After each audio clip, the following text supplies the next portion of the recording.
据台媒中时新闻网报道，近日解放军大批军机出现在东沙群岛附近进行军事演习，并且已经连续2天现身了，包括2架次歼10、2架次歼16、4架次歼轰7、2架次轰6K、1架次运8反潜机。此外，除了空军，解放军海军部队也出现在东沙群岛附近。而台当局回应称，解放军在东沙的军事行动引起台军警觉，并且连续2天派出战机紧急升空，还利用飞弹系统对解放军的军机进行推测。此外，美国方面也表示，希望解放军不要用军事来向台施压。根据台媒的表述，此次解放军在东沙练兵是今年到目前为止针对台当局最大的一次军事行动。那么，解放军东沙练兵又是为何呢？实际上，早在去年的时候，就有西方媒体炒作称，解放军可能将在去年下半年通过军事行动收复东沙群岛。而在几天前，台军还宣布将在今年3月份在东沙群岛进行实弹演练。而消息传出后不久，解放军就开始在东沙附近进行演练。那么，东沙是否真的是解放军完成统一大业的第一步？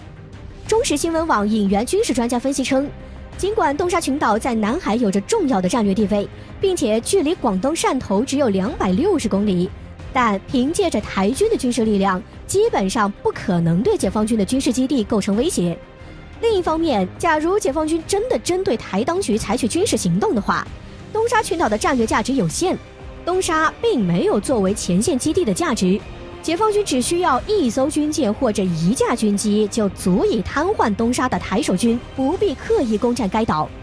而此次解放军出动数10架军机还有海军，很显然并不是演练夺取东沙，台当局和美国人想多了。此外，解放军在南海建起的人工岛足以支撑起进攻线，并且美军的印太战略同样忽略东沙岛的战略价值，因为东沙岛对美军也起不到支援。因此，假如发生战事，东沙群岛非解放军主要目标，不必为其大动干戈。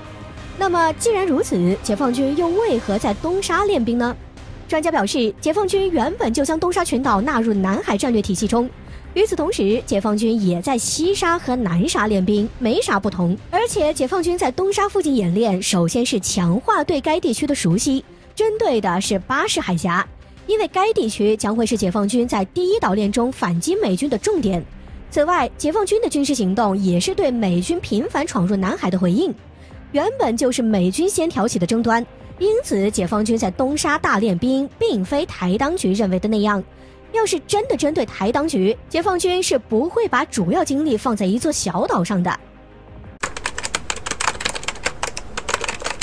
2014年3月8日，马来西亚航空公司的由吉隆坡飞往北京航班，在人们睡意正酣的时候，在万里高空从实时监控的雷达上离奇失踪。飞机上329名乘客以及机组成员全部失联，事发地点也是从未曾弄清楚。多年以来，各路人士纷纷对此展开调查，各种细节证据尽被翻出，从机长所为到最后矛头全部指向美军。那么，美国在这事件中究竟扮演了什么角色？美军到底做了什么？从被各路人士爆料的各项指向美军的证据来看，其一，马航出事的时候，美国军队正在该地区附近进行了大型军事演习，在各方发布会中没有任何人提及这2场军演，只有在事发后第71天，才有一本写马航370失事的书中方才提交。而且从这次之后，就开始有了机长有自杀倾向的言论开始流传出来。其二，马航失事之前，在实时监控的雷达上离奇消失，同时美军军演中出动了可以使雷达失效的电子战机以及预警机。首先，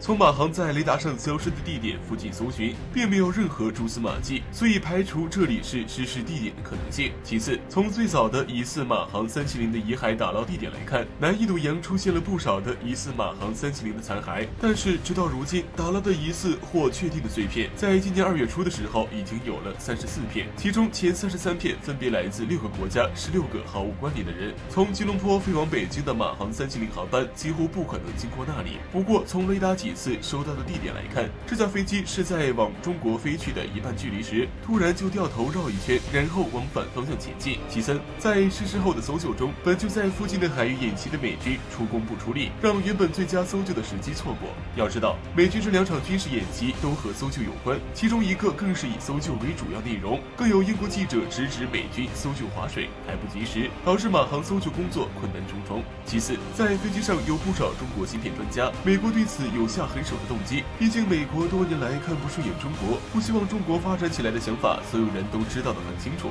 所以美国既有作案动机，也有作案能力和作案时间。马来西亚前总理郑文杰证实了这一点，在此前接受英国记者采访时表示，在马航失事几乎相同的时间，美国在同一海域范围内参加了2个大型演习活动。从众多证据来看，美军在其中绝对起到了一个不小的作用，很可能就是背后的马航事件的主使者。不过这些毕竟不是直接证据，但从推测中看，美国的嫌疑很大。不过军事专家傅前绍表示，从美国军演地点和马航碎片被发现的地点马达加斯加的岛上相隔距离太远，没有战斗机能飞这么远的距离，所以究竟是不是美国飞机击毁的还有待考究。但是也有网友表示，也有可能是美军在作战后随意散落在外的碎片，毕竟美国嫌疑确实很大。对此大家有什么看法呢？